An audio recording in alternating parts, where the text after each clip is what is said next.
À chaque vécu difficile, il y a la charge émotionnelle qui se stocke dans le corps. Et le process, c'est de venir libérer cette charge traumatique. Et cette méthode-là, ça s'appelle la libération des mémoires cellulaires.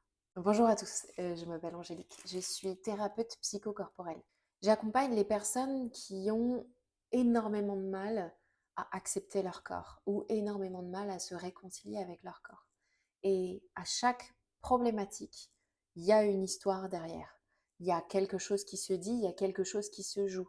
Il y a soit un vécu qui a été difficile dans son enfance, soit il y a un vécu qui a été difficile dans le transgénérationnel de nos parents, nos grands-parents, nos arrière-grands-parents, etc., qui a été transmis dans nos cellules et qu'on a toujours aujourd'hui dans notre corps si on ne l'a pas libéré.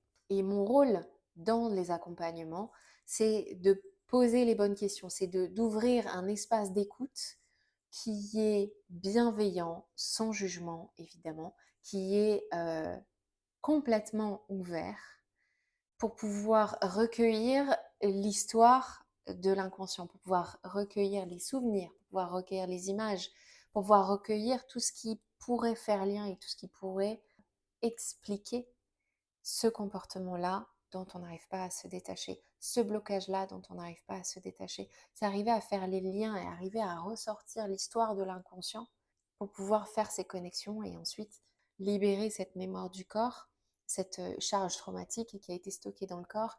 Et ça fait aussi partie de la séance. Je propose aussi des soins énergétiques qui permettent de l'ancrage et de la reconnexion au corps. Donc l'idée, c'est de se libérer d'un mental surchargé pour revenir et faire redescendre l'énergie dans le corps et surtout être profondément ancré.